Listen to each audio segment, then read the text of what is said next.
Hello everybody and welcome back to Animal Crossing City Folk. Today our turnip is revived, which is good. Its leaves don't seem quite right, but that's probably because it died once. We have a new pink carnation! Yay! Hey, I think that's a fossil up there. Yay! Well then.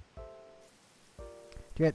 Also, I want to note right away that if you don't like my more ranty episodes, where I just kind of rant about a thing, generally game-related that isn't Animal Crossing, this episode won't be for you. Because once again, I'm gonna be talking about Yu-Gi-Oh! I might as well talk with Pom Pom first, though. Fimo, you're looking all totally rah-rah today. Wow, darling, you live in a big house all by yourself. Did you ever use all the rooms? Of course I do. I'd be scared of a house that big. I'd put stuff down and never find it again, rah-rah. Bet your basement is all empty, too. You should at least use it as a rec room or something. I use it for turnip storage, okay? Yeah, mostly what I'm going to be talking about that's Yu-Gi-Oh! Related is the new Megatin has been spoiled, and the YouTuber I watch for predominantly YouTube related stuff, no, Yu-Gi-Oh! Related stuff, wasn't very happy with it because it didn't have a bunch of competitive cards as the secret rares and ultra rares. Like, only the expensive competitive cards as the secret rares and ultra rares. Now, I know he'll never see this, but I have a rebuttal as to why Konami wouldn't do that. And I commented on his video of this, but once again, I know he'll never see it. It's because, as far as I could guess, Konami is trying to balance things out between the competitive and casual player base. If they just printed competitive cards, the casual scene would die. No question. Because no one would be buying cards. Like, a lot of people that play casual don't like the competitive cards. They want to use the weird and interesting things that Konami gives them. I'm one of those players. Quite honestly, had I known about them sooner, I probably would have been playing gimmick puppets before Master Rule 4. Like, they're weird. They're not good. They are far from good. They would have never been even close to even rogue status. But they're fun. They're basically, the easiest way to explain it, is they're a meta deck that's not quite there. Oop. No, I don't want to have this on. No, wrong button. I'll figure out the buttons. Why is it this now? Oh, because I opened the inventory, that'd be why. Okay. That should almost do. Need to now do that. There we go.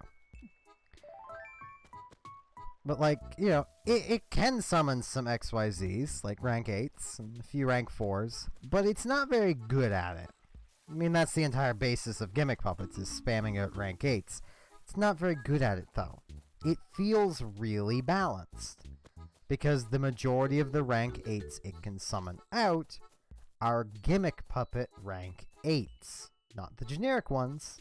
Its main spammable level 8 monster can't be used for anything other than Gimmick Puppet rank 8s. That makes the archetype feel balanced, so when you win, you feel like you actually did a thing other than just your regular everyday combo. And a lot of the times, playing the deck, no, I don't have the tools I probably would like to have for the situations I get myself in. Playing Yu-Gi-Oh! Legacy of the Duelist. I've gone up against some ridiculous decks with this thing. And yeah, I've lost. I don't win every time against the AI, even though it's an AI and it's dumb. Because my deck isn't optimal. Well, it is. It's optimized for fun. That's kind of the point I'm getting at. And just the fact that I can say with certainty that, say, gimmick puppets would not work in Master Rule 4, which is the current rule set that Yu-Gi-Oh! Is running on, means something is broken with Yu-Gi-Oh! You should never be able to say with certainty that an entire group of cards will be useless. But the problem basically came from Konami power creeped everything out of existence. To the point where right now, if you want to be competitive, you have to pick between one of a small handful of decks, and that's your lot. You don't have it, you can't play competitive. Simple as that. You can't afford it, you can't play competitive. That is the only reason to reprint those cards, is so that more people can afford it. Oh, darling, this is perfect timing. Yay, I finally did it. I entered the Little Miss Lemon Tree 2018 pageant. And guess what? I'm in the finals, Nougat. But there's a problem. For my audition, I have to go into the city and wear a beatnik shirt. But I can't find those anywhere in this one-horse town. I'm all freaking out here. Darling, I can't do this on my own. Please help me find a beatnik shirt. Okay, I will try. For seriously? Yay, thanks, Nougat. Oh, we may as well check the Able Sisters, because we're right here. But like, that just kind of frustrates me about Yu-Gi-Oh! Like, I love Yu-Gi-Oh! But that kills it.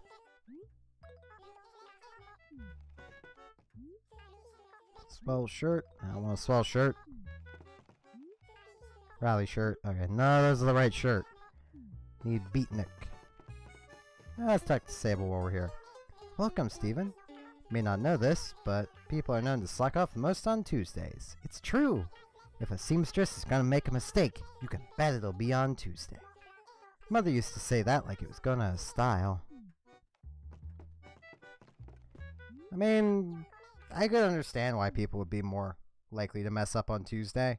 It's because they're still getting over Monday existing.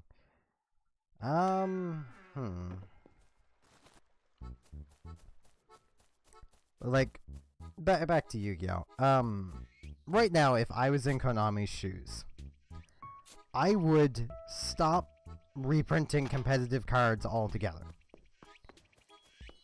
And instead, print more fun casual cards and work on working out a good ban list.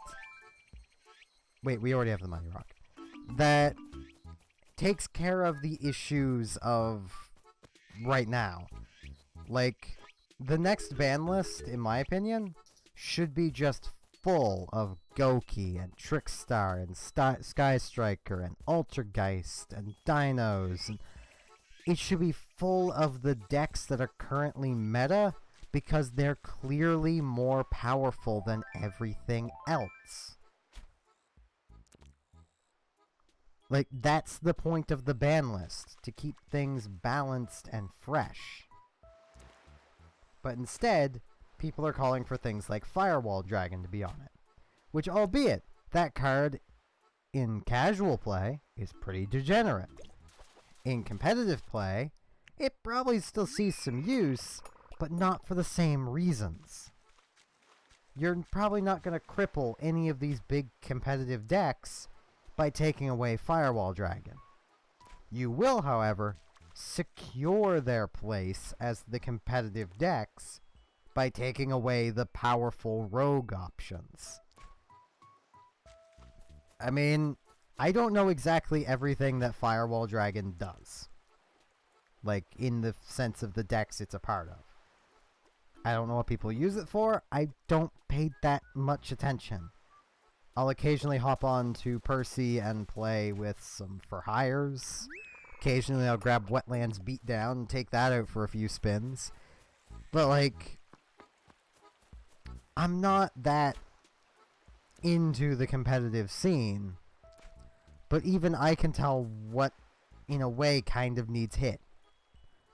Because, well, the competitive YouTuber I watch is constantly talking about these cards and how good they are. Then those need hit. They need limited or banned. Whatever it would take to leave the deck functioning, but not the top of the card anymore. Like, one I hear a lot is Trickstar Reincarnation. And playing my For Hire deck, I actually had that used against me. With, I forget even what other card it was, but it prevented me from drawing cards. And yeah, my turn 1, I had no cards. I couldn't do anything. I lost. That needs removed. That shouldn't be possible. You shouldn't be able to shut down your opponent's turn 1. I've also played against a Goki player who extra-linked me, effectively shutting me down.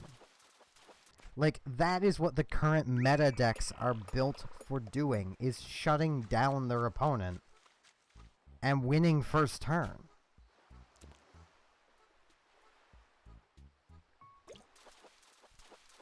Like, the cards that allow them to do that need to be hit. But the problem is, if Konami does hit them, the player base is going to throw a hissy fit. Because they just spent all this money buying these expensive cards for them to be thrown on the ban list.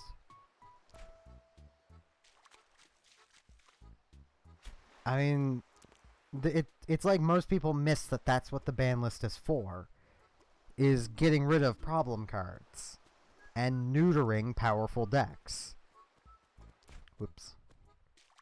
I mean, let's face it, I doubt very few people were that saddened when Dragon Rulers got put on the ban list. Like, people were still making the deck work, so they just outright banned all of them.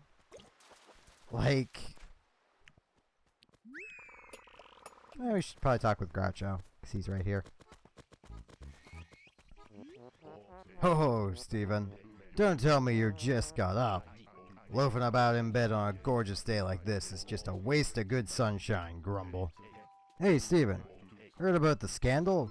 It's all about Red, the shopkeeper in the city. No, Groucho. Yeah, his paintings are forgeries. Hey, darling. I was just reading the fortune section of Crazed Fan magazine. Anyway, it said that your lucky item of the week was some red tile. This is such a coincidence, but I just totally happen to have some red tile. So guess what? I'm gonna be your good luck fairy, Nougat. Oh, you mean my good luck bunny? No, it's fine. For seriously and stuff, Nougat. Actually said something about selfless acts of kindness bringing me luck and fortune. Yay! Hey, maybe you'll find your shirt then. I should actually get that fence out so I can only catch one more thing. Whoops. Because I want to sell the fence.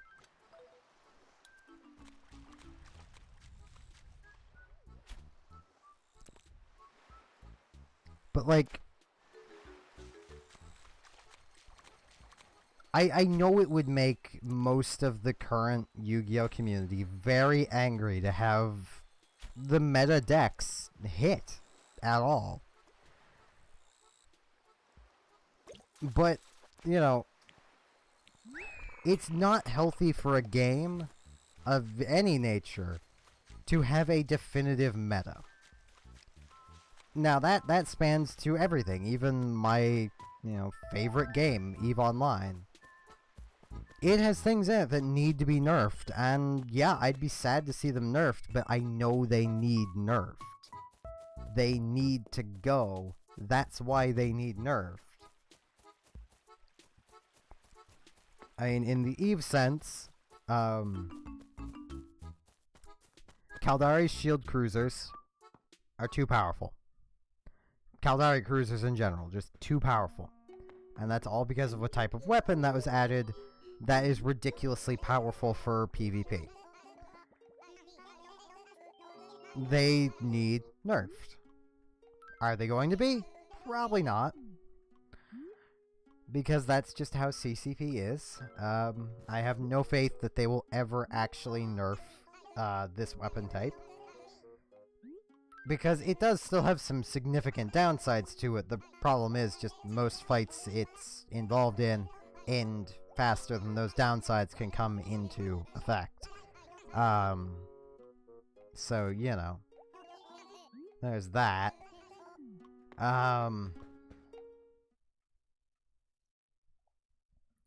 Then let's take Splatoon 2. Big fan of that game as well.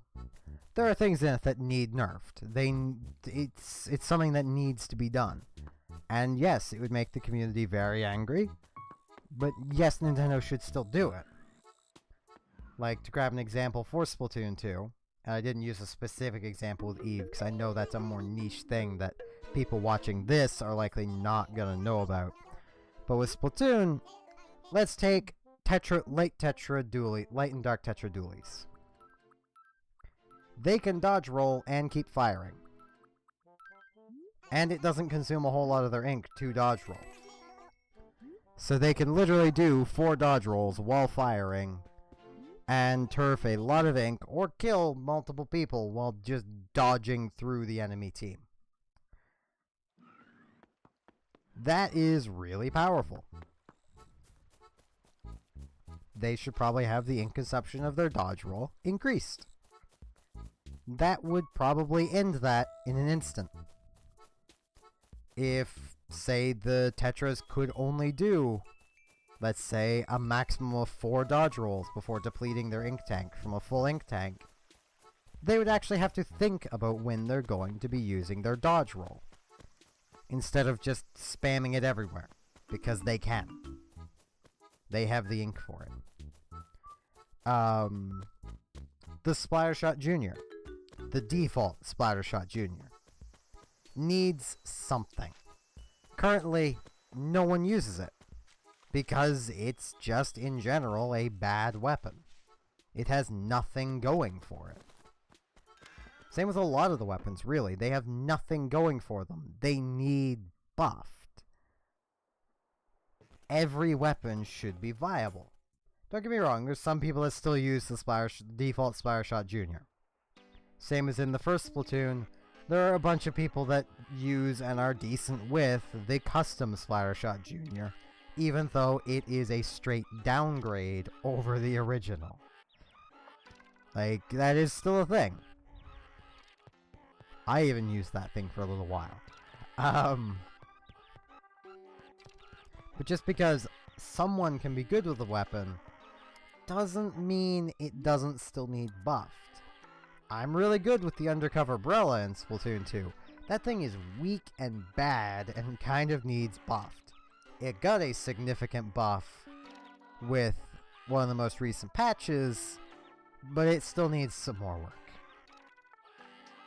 Like, honestly, for a while though, I was actually in the boat of the undercover umbrella could probably use a nerf. And then I started to get up into higher level play and realized, yeah, it's pretty weak in the grand scheme of things. But I'm gonna end this off here before I keep ranting for like the next hour. So I thank you all very much for watching, and I hope to see you again next time for more Animal Crossing City Folk. See you all then.